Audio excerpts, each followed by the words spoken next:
ಇದ್ದೀರಾ. ತಮ್ಮ ಹೆಸರು ಮೇಡಮ್? ನನ್ನ ಹೆಸರು ಸೋನಲ್ ಅಂತ. ಎಲ್ಲರಿಗೂ ಫಸ್ಟು ಹ್ಯಾಪಿ ಕನ್ನಡ ರಾಜ್ಯೋತ್ಸವ ಎಲ್ಲರಿಗೂ. ನಾನು 1ನೇ ಕ್ಲಾಸಿಂದ 10ನೇ ಕ್ಲಾಸ್ವರೆಗೂ ಮಕ್ಕಳಿಗೆ ಹೇಳ್ಕೊಡ್ತೀನಿ, ವಿದ್ಯಾಭ್ಯಾಸ ಹೇಳ್ಕೊಡ್ತೀನಿ. ಯಾರಿಗೆ ಕಷ್ಟ ಇದೆ ಅವ್ರಿಗೂ ಸಹಾಯ ಮಾಡ್ತೀನಿ, ಸಮಾಜ ಸೇವೆ ಮಾಡ್ತೀನಿ, ಬ್ಲಡ್ ಡೊನೇಷನ್ ಮಾಡ್ತೀನಿ. ಲಾಸ್ಟ್ ವೀಕ್ ನಮ್ಮ ಅಪ್ಪು ಅವ್ರ ಆ್ಯನಿವರ್ಸರಿ ಇರುವಾಗ ನಂದು 21ನೇ ಬ್ಲಡ್ ಡೊನೇಷನ್ ಆಗಿದೆ. ಸೊ ತುಂಬ ಖುಷಿಯಾಗುತ್ತೆ ಈ ಮಾತನ್ನು ನಿಮ್ಮ ಹತ್ರ ಹೇಳ್ಕೊಡೋಕ್ಕೆ. ಮೇಡಮ್, ತಾವೇನು ಎಜುಕೇಷನ್ ಮಾಡ್ತೀವಿ? ನಾನು BCom ಮಾಡಿದ್ದೀನಿ. ನನ್ನ ಮಕ್ಕಳು ಇನ್ಸ್ಪಿರೇಷನಿಂದ ನಾನೀಗ MBA + B.Ed ಎರಡೂ ಮಾಡ್ತಾ ಇದ್ದೀನಿ ಓಪನ್ ಯೂನಿವರ್ಸಿಟಿಯಿಂದ. ಈಗ ಶಿಲ್ಪಾ ಶೆಟ್ಟಿ ಅವರು ಆಗಮಿಸಿದ್ರು, ಸೊ ಅವ್ರ ಬಗ್ಗೆ ತಾವೇನು ಹೇಳಕ್ಕೆ ಇಷ್ಟಪಡ್ತೀರಾ? ಶಿಲ್ಪಾ ಶೆಟ್ಟಿ ಕುಂದ್ರ ಅವರು ನಮ್ಮ ಮಹಿಳೆಯರಿಗೆ ಒಂದು ಇನ್ಸ್ಪಿರೇಷನ್ ಅಂತ. ಅವರು ಆ್ಯಸ್ ಎ ಮದರ್ ಆಗಲಿ, ಆ್ಯಸ್ ಎ ಆಂಟ್ರಪ್ರಿನರ್ ಅಥವಾ ವ್ಯವಸಾಯದಲ್ಲಾಗಲಿ ಎಲ್ಲದರಲ್ಲೂ ಅವರು ಒಂದು ಮಹಿಳೆಯರು ಹೇಗೆ ಮುಂದೆ ಬರಬೇಕು ಅಂತ ಹೇಳ್ಕೊಟ್ಟಿದ್ದಾರೆ ಅನ್ನೋದು ಒಂದು ಉದಾಹರಣೆ. ಅವರೊಂದು ಮನೆಯಲ್ಲೇ ಮಕ್ಕಳನ್ನ ಡಿಸಿಪ್ಲಿನ್ ಕಲಿಸ್ಬೇಕು ಅಂತ ಹೇಳಿದ್ರು.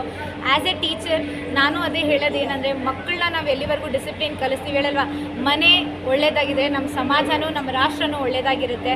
ಆ ಮೆಸೇಜ್ ತುಂಬ ಚೆನ್ನಾಗಿ ಅನ್ನಿಸ್ತು ಇವತ್ತು ಅವ್ರು ಹೇಳಿದಾಗ. ಮೇಡಮ್, ತಾವು 21 ಸಲ ಡೊನೇಟ್ ಮಾಡಿದರೆ ಬ್ಲಡ್ನ. ಸೊ ನಿಮಗೆ ಹೆಲ್ತ್ ಬಗ್ಗೆ ತಾವೇನೋ, ಈಗ ಹೆಣ್ಮಕ್ಳು ಅಯ್ಯೋ ಬ್ಲಡ್ ಕೊಟ್ಟರೆ ತೊಂದರೆ ಅಂತಾರೆ, ಅದ್ರ ಬಗ್ಗೆ ತಾವೇನು ಹೇಳಕ್ಕೆ ಇಷ್ಟಪಡ್ತೀರಾ? ನಾನು ಇದೇ ಮೆಸೇಜ್ ಹೇಳಬೇಕು ಅಂತ ಇವತ್ತು ಈ ಪ್ಲ್ಯಾಟ್ಫಾರ್ಮಿಗೆ ಬಂದಿದ್ದೆ. ಶಿಲ್ಪಾ ಶೆಟ್ಟಿ ಅವ್ರ ಜೊತೆನೂ ಮಾತಾಡಿದ್ದು ಅದೇನೆ, ದಟ್ ಏನಕ್ಕೆ ಮಹಿಳೆಯರು ಆ ಥರ ಯೋಚನೆ ಮಾಡ್ತೀರಾ.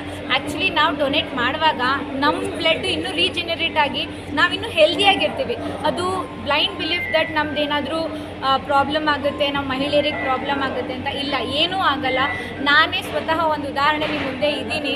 ಸೊ ಈ ನ್ಯೂಸ್ ಅಥವಾ ಈ ಮೊಮೆಂಟ್ ಮುಖಾಂತರ ನಾನು ನಿಮ್ಗೆ ಹೇಳೋದು ಅದೇ ಅಂದರೆ, ಪ್ಲೀಸ್ ಮುಂದೆ ಬನ್ನಿ, ಡೊನೇಟ್ ಮಾಡಿ, ಮಹಿಳೆಯರು ಮುಂದೆ ಬನ್ನಿ. Thank you. ನನ್ನ ಹೆಸರು ಸರಿತಾ ಬಾಗ್ಮಾರ್. ನಾನು ಜೀತೋ ಲೇಡೀಸ್ ವಿಂಗ್ ಅವರ ವೈಸ್ ಚೇರ್ಪರ್ಸನ್. ಇವತ್ತು ನಮ್ಮ ಮೈಸೂರಿನಲ್ಲಿ ಒಂದು ದೊಡ್ಡ ರಾಷ್ಟ್ರೀಯ ಮಹಿಳಾ ಸಮಾವೇಶ ಮಾಡಿದ್ದೀವಿ, November 1 and 2. ನಮ್ಮ ಕನ್ನಡ ರಾಜ್ಯೋತ್ಸವ ಮೇಲೆ we got very good celebrities such as Dolly Dhananjaya, Saptami Gowda and Sonu Sood as our chief guest. ರಾಷ್ಟ್ರೀಯ ಮಹಿಳಾ ಸಮಾವೇಶ ಏನು ಅಂದರೆ, here we have organized 200+ stalls in Udan, as well as today we come together not just for an event but for a movement all that celebrates womanhood, empowerment and identity. A movement that reminds us when women rise, the world shines together. This conclave under the banners of JLW Apex, KKG Zone and JLW Mysore reflects the true spirit of Jito to empower, uplift and inspire. Let us remember, when a woman stands tall, a family thrives.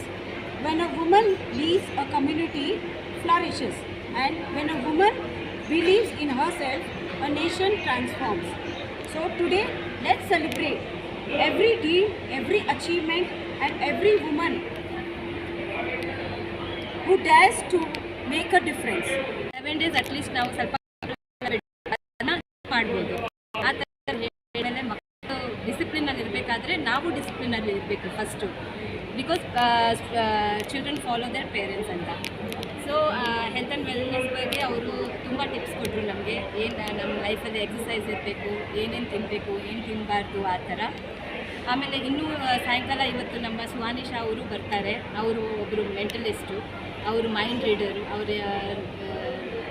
ಒಬ್ಬರದ್ದು mind ಅಂದರೆ ಒಬ್ಬರ ಹತ್ರ ನಿಂತಿದ್ರೆ ಅವ್ರ ಮೈಂಡಲ್ಲಿ ಏನು ನಡೀತಾ ಇದೆ ಅಂತ ಹೇಳ್ಬೋದು ಅವರು. So will have Har in the evening and then we'll have Seher band. Yesterday also we had Mannat band for the entertainment musical night. That's it.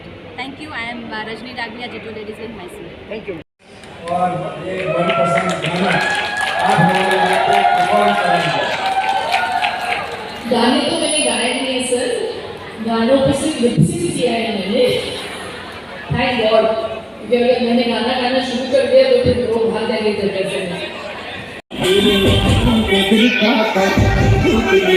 हम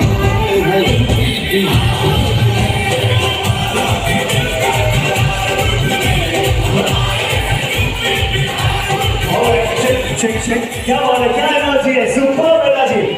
Now, अगर आप चाहते हैं कि शिल्पा शेट्टी जी अगर आए यहाँ पे, तो I request everybody जो भी खड़े हैं आपको